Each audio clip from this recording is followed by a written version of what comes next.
Hello, this is Aaron Wall, and this is an SEO video about discovering high-value keywords and finding out what keywords have greater relative value out of a keyword list.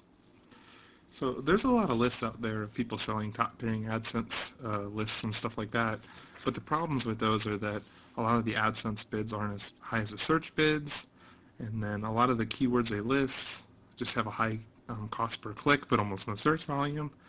And then a lot of them don't account for match type, so they'll tell you that poker online is a top term when really online poker was the term that was a big payer. So when you're looking for the keywords that have a lot of value, the most precise way to figure out the value of the keyword is if you already rank for it and see how much value you can get out of it, because that shows you how much value it has for you and your business and your business model. However, already ranking for something is a process, and before you invest in that, there's other ways to get an idea of what keywords are worth targeting. One step before trying to rank for the terms, you could actually just buy a bunch of the keywords and set them to exact match type, and just see how often your ads show up, and if you can track conversions on that. And make sure you bid high enough that your ad's shown frequently and near the top of the search results, and make sure your budget's high enough that your ad's shown for most search queries. So even before that, you could start with a broad keyword list and kind of whittle down to figure out which ones are the most important, using tools provided by search engines as far as to the value of keywords. So there's a lot of public-facing keyword tools out there, and you can take like a list of top keywords that a competitor is ranking for like compete.com, or you can use Word Tracker, or a lot of the engines have keyword tools, or you can start with the keyword tool off SEO Book and generate a list of keywords.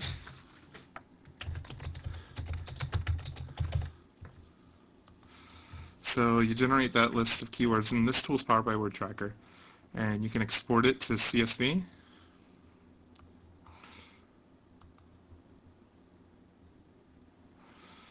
Okay, so it's kind of hard to read it all, but anyway, these are the different keywords the tool brought back.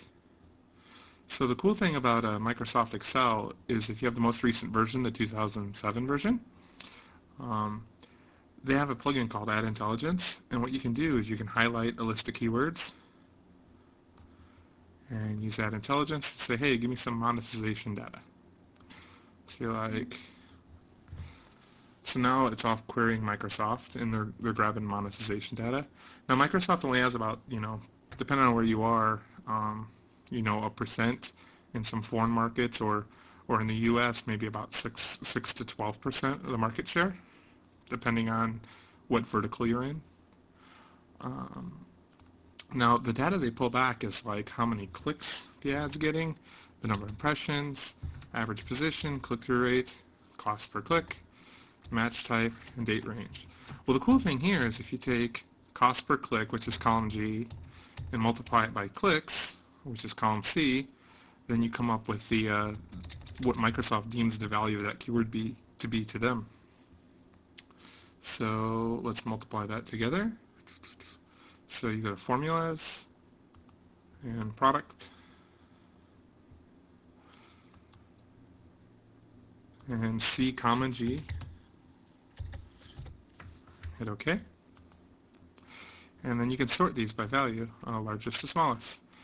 So then if we go back to the left here, we'll see the top 3 keywords are credit cards.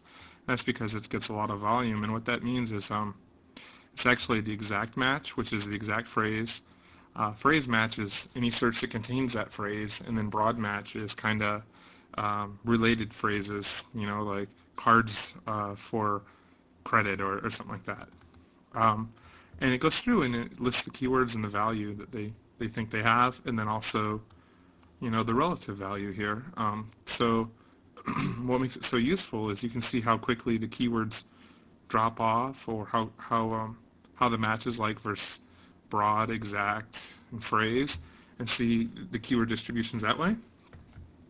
Microsoft has another cool tool with their Ad Intelligence. Well, they have a lot of them actually. They have keyword suggestions based on competitor bidding strategy, words containing that core keyword, or category-based similarity.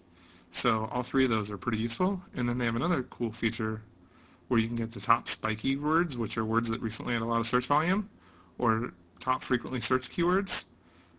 And with any of these, they have all these different categories you can go into. So you can do like education financing, and now it's querying them. And some of the categories return errors. Still a new product, so let me go back to this again then.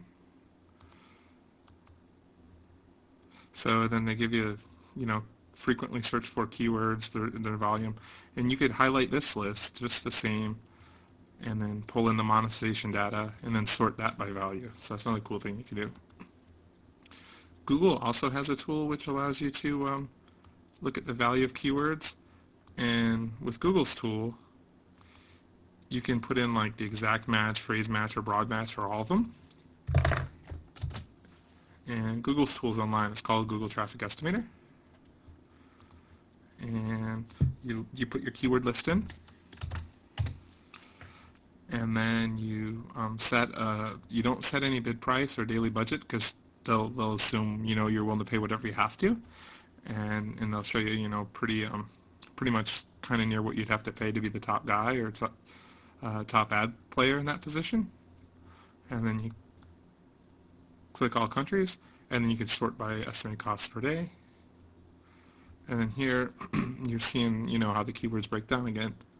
So you can use this Google data and this Microsoft data and use them to feed off each other too, to kind of triangulate data points.